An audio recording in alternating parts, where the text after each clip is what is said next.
Hi there, welcome to my kitchen. So I'm surrounded by all of this beautiful greens here and other vegetables. What are they? We're going to focus on cruciferous vegetables and why they're so important to anyone with any type of disease and what are their cancer fighting properties. It's because of their glucosinolates.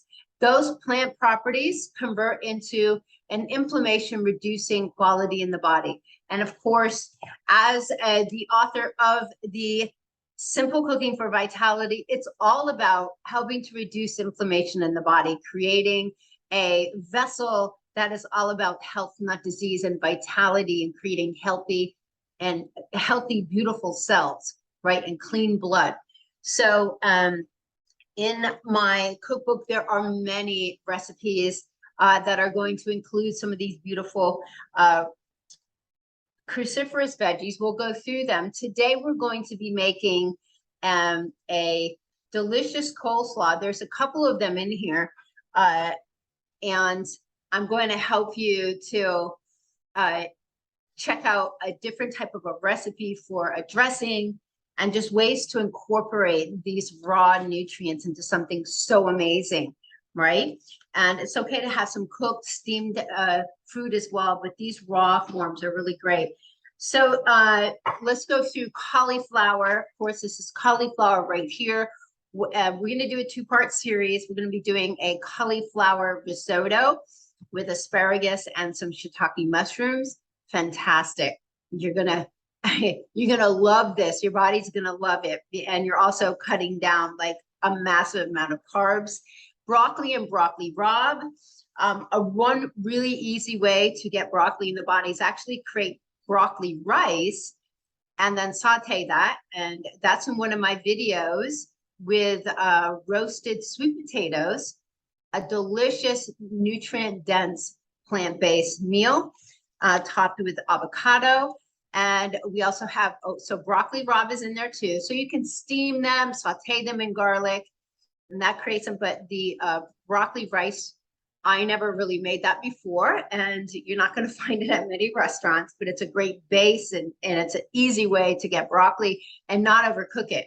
You don't have to cook it very long. So Brussels, we're going to shave these. I'm going to show you how to shave the Brussels sprouts. So cabbages, lots of different ones here. So in our amazing coleslaw, we're going to be using a red cabbage, a yellow cabbage. So these are not that expensive, these vegetables, right? But they offer so much for the body. This is a Napa cabbage or a Chinese cabbage. I include this in many of my salads because it creates like a little ribbon look. It's a beautiful texture to add.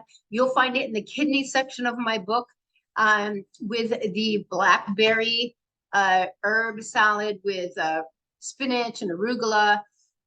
Delicious, really delicious. And so Bok Choy is here too. So Bok Choy, you can actually juice. They're really filled with water. You can saute these. I'm going to show you how I like to saute these. You can actually juice the base of Bok Choy because there's so much water in there. So these are really quick to saute in olive oil and garlic. Love that. What else do we have? So kale, arugula, watercress, mustard green. Those things can go into your smoothie. So you got that covered. A kale salad is much better if you chop it up real fine, massage it. I like either a peanut dressing, delish, or an Asian inspired. What else do we have that I wanted to talk about? Also, so turnips are on there. So the turnips, the kohlrabi, and the rutabaga, those are root veggies. They must be organic because they're in the ground. But you can do a lot with those. We're not going to showcase those in these two videos. Swiss chard. One of the easiest ways to do Swiss chard is just to steam it. Okay. I believe there's recipes in my book for that, but I just like to steam it in a little bit of broth.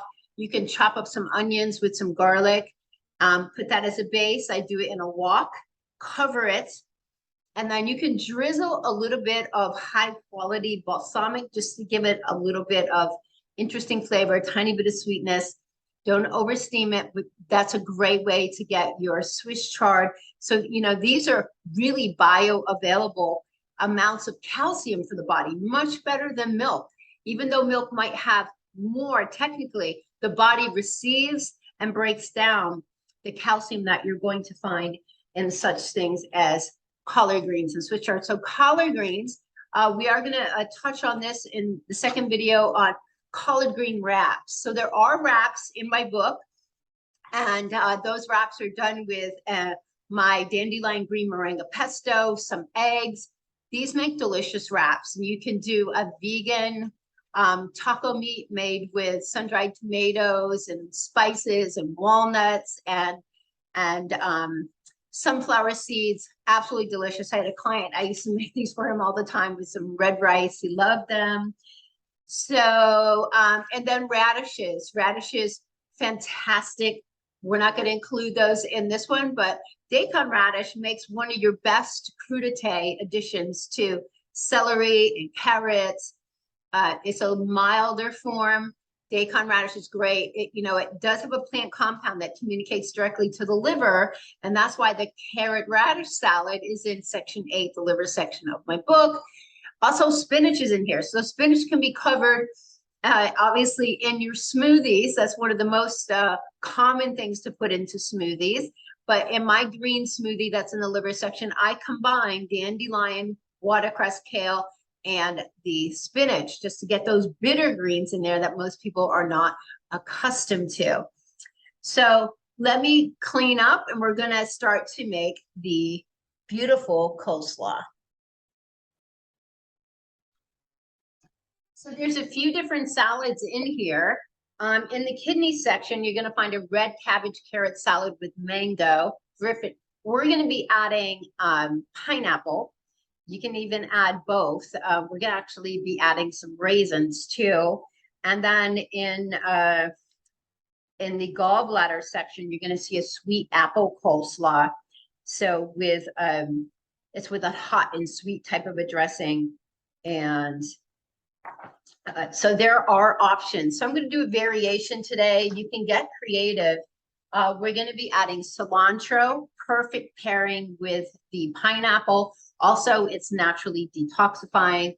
So I like to get my herbs in nice jars while I'm preparing here. We're going to be adding in fresh parsley, not Italian parsley, the curly parsley. I always make sure that I have fresh green onions to add into items. We're going to add in a couple shredded carrots, and we're going to do a variation of 3 different types of cabbages. All you really need to do is 2. The red cabbage definitely has more antioxidants, as you see here with the bright red colors. That's why black rice has more antioxidants.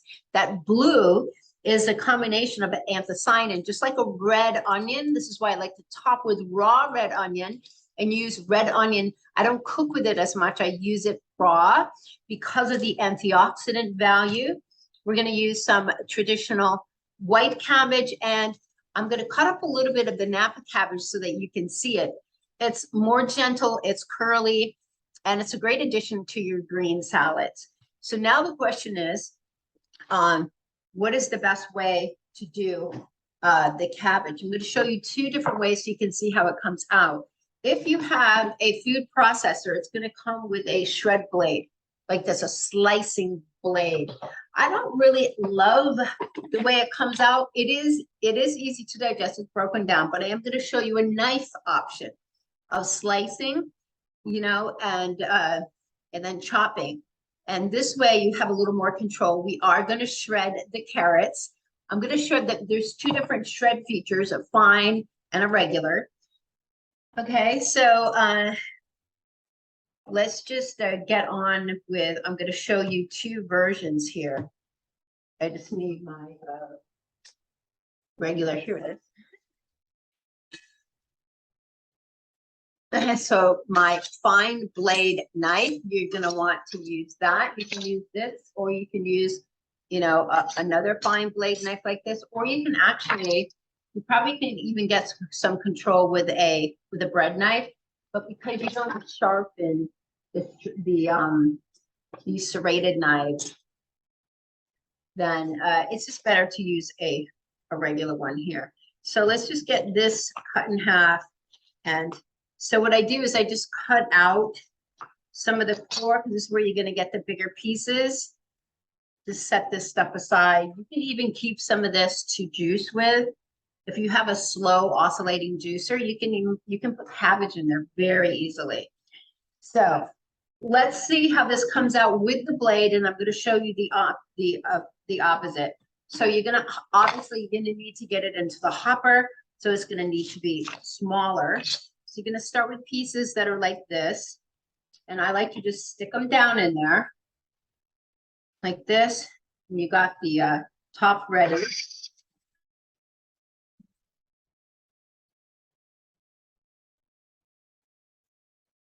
Okay.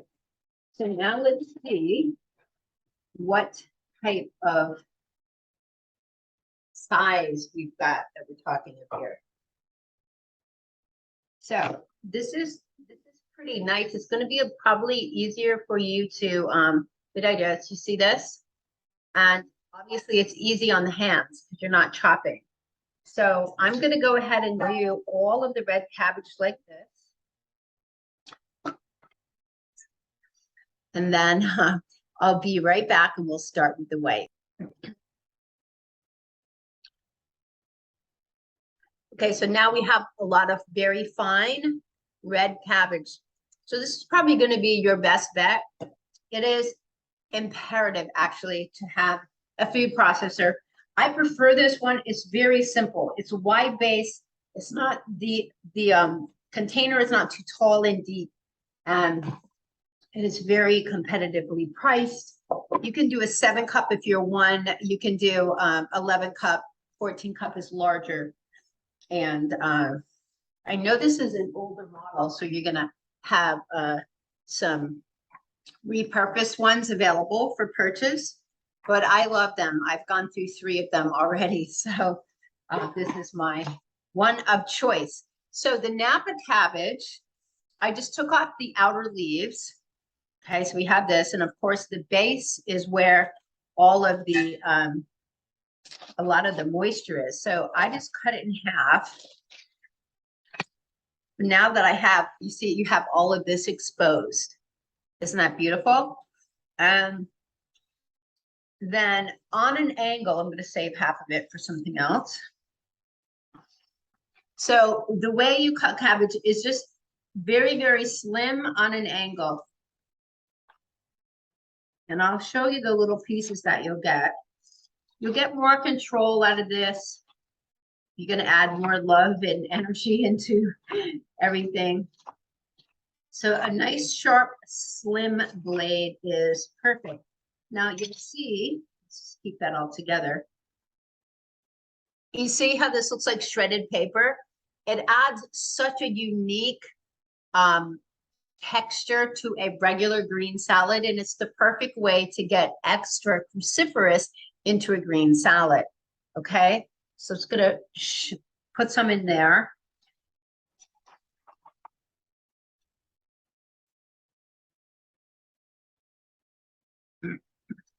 The finer you chop it, obviously easier it is to digest. Now Napa cabbage is really easy to cut because it's very fine.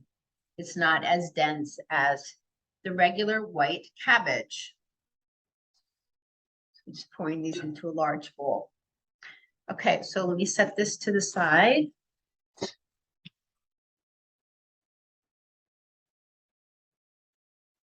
All right, here's our white cabbage. It's often, I'm going to keep the big piece I'm juicing later. You can see all my celery there.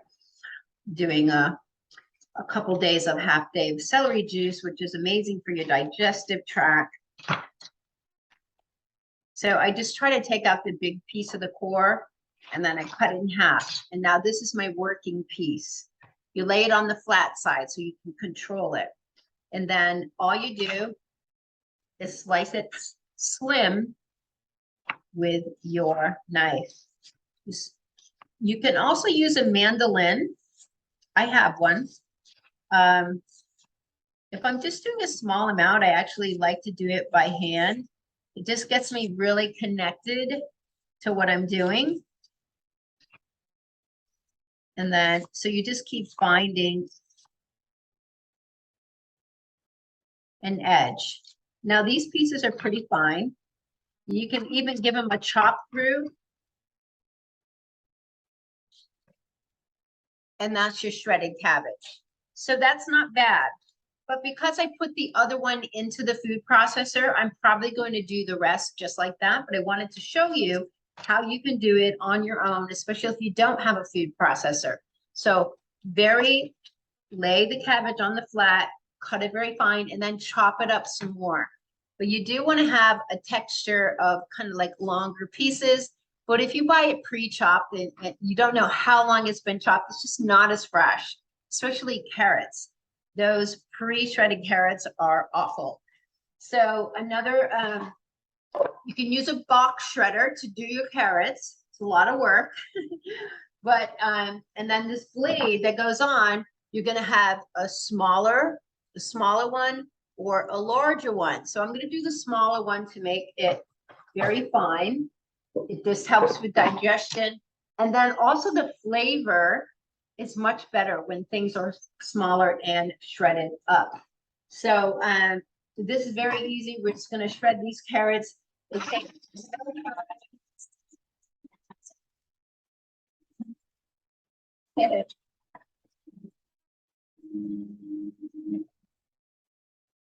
And we're done. So let me clean up all the cabbage and put the cabbage through there, and I'll come back when that is done. Okay, so I like to do this in a big bowl, separate them. And now see how fine this is? It's really excellent. So it's going to be more fine than if you do it by hand. So this is up to you, but I really highly recommend having a food processor because it really helps. What we're going to do next is we're going to get, actually we can do the pineapple, and a nice ripe pineapple is going to add digestive assistance to the salad, as well as a nice sweetness, which is beautiful. So you want to select your pineapples when the top is getting like a little bit dry looking, so that you know inside it's more ripe, not so hard. The outside's a little bit yellow. Very easy. So again, a nice sharp slim blade knife is going to make this nice and easy. And I just go right down the side all the way around.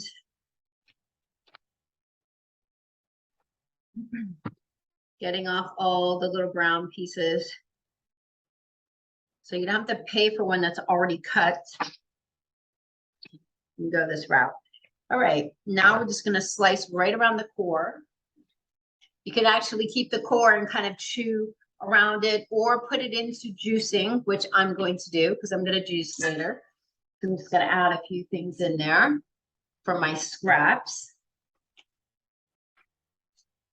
So the digestive quality of pineapple, the bromelain, is fantastic.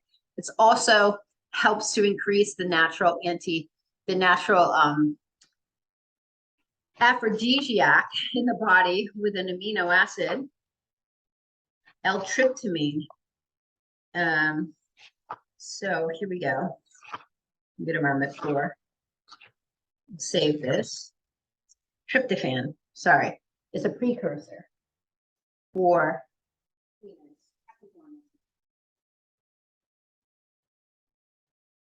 Okay, so get some of the pineapple cut aside. We don't need an entire pineapple, so just cut some nice and small. So you got a lot of flavor and easy to digest pieces. So I'm going to cut up a couple of these and then just lay it on top of what you already have going on in the bowl. Just creates this beautiful sensation you'll see after. You get to see all the colors and everything else. I'm going to save 2 of these pieces for something else. So just cut little slices and then cut them again. It's the easiest way to get similar sized pieces. Okay, we have that already. Beautiful. Going to get into the herbs. First up will be the green onions. Let's just take 3 of these. And I keep them stored in the refrigerator like that. So I just trim off the tops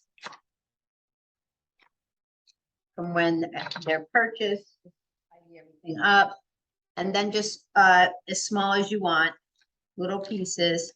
But these green onions, of course, are going to have some of the sulfur type of properties like regular onions and garlic, and this stuff is all extremely important for anti-inflammatory, liver health, your immune system. And of course, you can read about all of these ingredients in my expanded healthy food glossary that comes with the book. When you purchase the book, a signed copy, you can go right to my website, put in your email, it comes right to you. So hopefully you guys have done that. These. Next up will be the herbs. Having little herb scissors are great. So I'm going to love the combination of fresh cilantro and fresh parsley in this. So, you know, just clip off some tops here, and then we're going to give them a chop. You want a nice amount. So, not so good. So it's like you're trimming a tree here. Kind of fun. All right. So I try to get some of the big stems off. If you're putting these into a smoothie, you don't have to worry about the stems in the salad. It's kind of nice to try to get the big stems out. I just chop these up with my chef's knife. It gives you a little bit of a sturdier blade with a little bit of a rocking motion here. They don't have to be super fine, but you do want a little texture.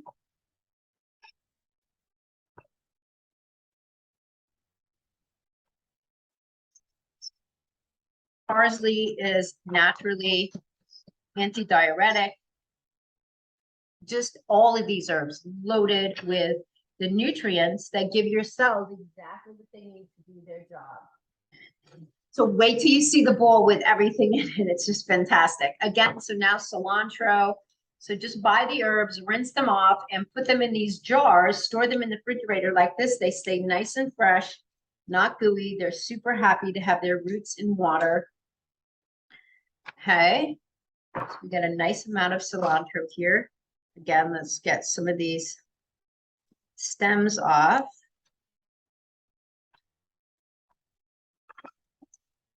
Just same process. Just keep stack them up and go through it with your chef's knife. I don't like it too chopped up. You do want a little texture. You want to know what is what in the salad. Okay, fabulous. Don't forget to get a board scraper. Keeps everything nice and neat, and everything you chop, you can get up perfectly. So now I'm going to show you this beautiful mix we have. The only thing we're going to be adding, now look at all those antioxidants. Green, purple, orange, yellow, white, everything. This salad is so beaming with nutrients. It's ridiculous. So let's get some red here.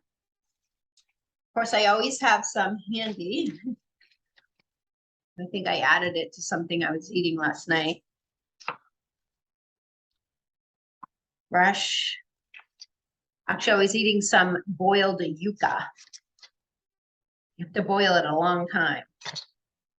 Yucca is cassava root. So I'm cooking for a client that likes some of the Cuban and South America type specialties.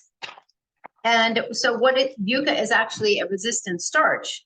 So it breaks down much slower. Resistant starches feed your microbiome, and that's similar to the difference of a green banana as opposed to a more ripe banana. So with the onions, what I like to do is slice it first, and then hold it all together, and then just go down nice and easy. Unless, of course, you want longer pieces, and that's different. That's, in a different type of salad. Like in my green salads, I like to have slices. Depends on what I am making and the visual appearance that I would prefer to have. Now let's just go through this. Chop it up a little bit more, since everything in this salad is a little bit more chopped. So for fun, we're going to add some raisins and some sunflower seeds. The sunflower seeds are going to take off on some of the raw tahini in the dressing. If you don't do tahini, I'm going to show you the brand that's very high quality. Okay, this is fabulous. We've got our red onion.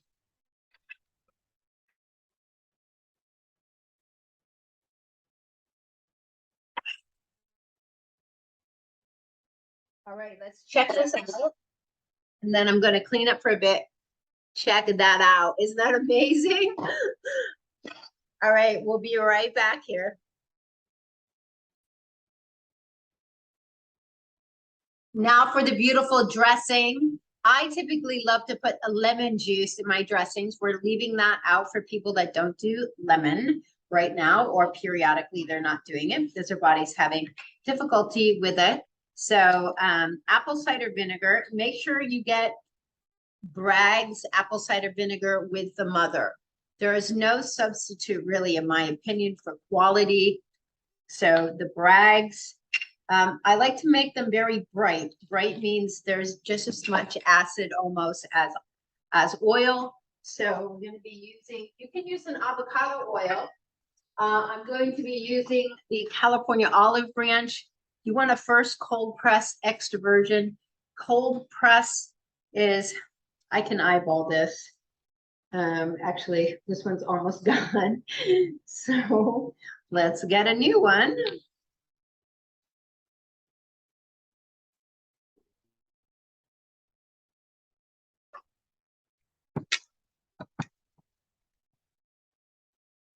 So just about the same amount.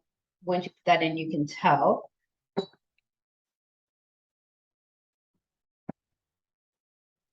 Okay, so we have tahini I talked to you about. We are putting the sunflower seeds in here. So this sesame seed butter goes really well with it, but this is the brand that I like, the Artisana. And this is where I get my almond butter as well.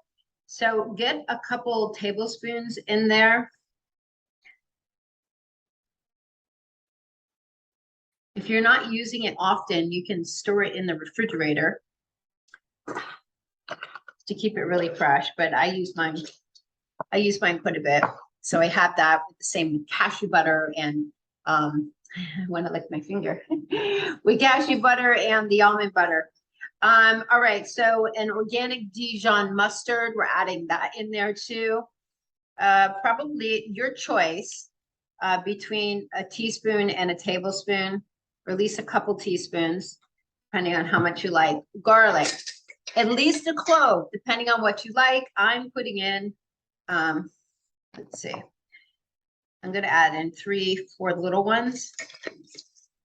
So this recipe is similar to the one in my book here with the red cabbage salad right here. It's going to add, we're going to add a little bit of buckwheat honey or maple syrup as a light sweetener.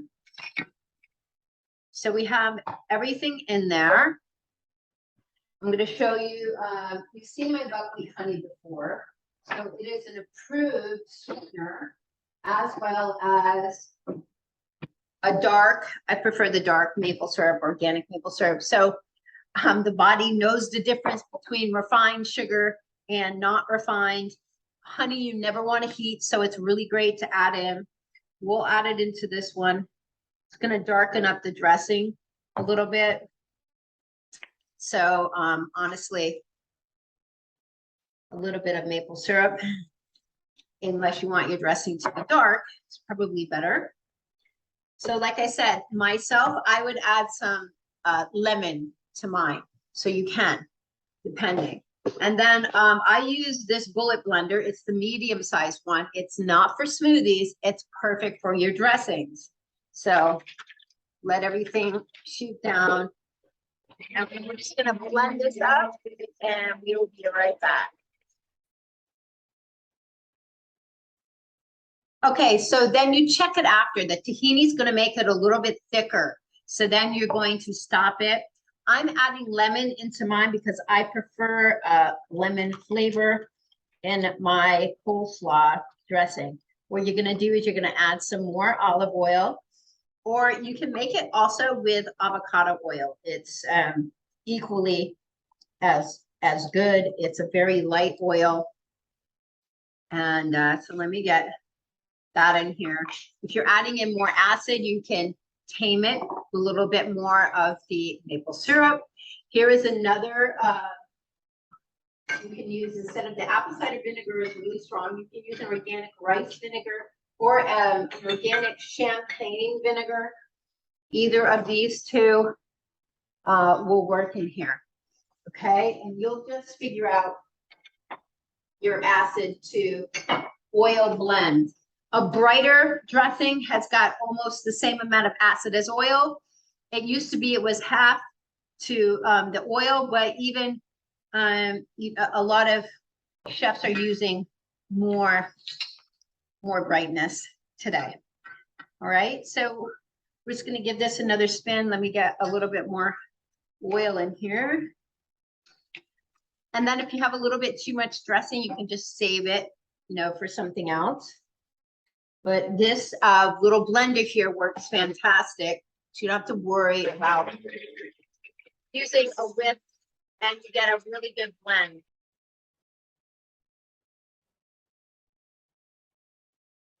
So now we have a beautiful creamy dressing. You can use a little bit less tahini if you like. And my dressing that's in the cookbook doesn't even have tahini, but this will add a little bit more creaminess to it, which is what traditional coleslaws use, a lot of mayonnaise. So I keep my organic. Yes, you need to buy organic raisins because they're made with grapes, and grapes are very dirty. So let's get these raisins in here. It's really pretty to portion this all out prior to mixing it up. I'll actually take a picture of this.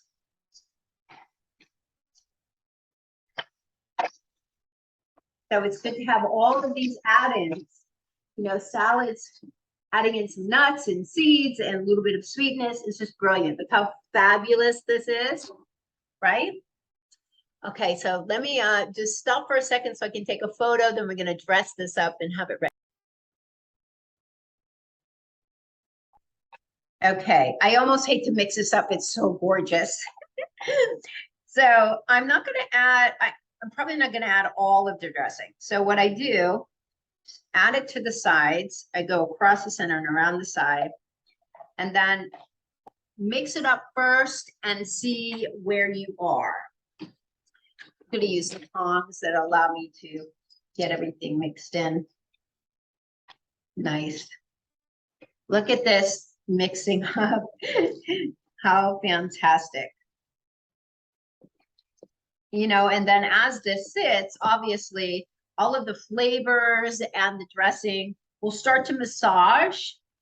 You can add a sprinkle of sea salt too to help everything break down. Look at this amazing salad. So this makes just an incredible big base.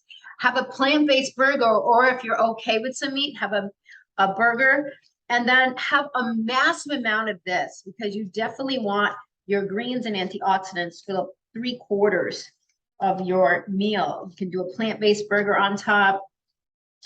And you're getting plant-based, getting lots of plant-based protein in here too.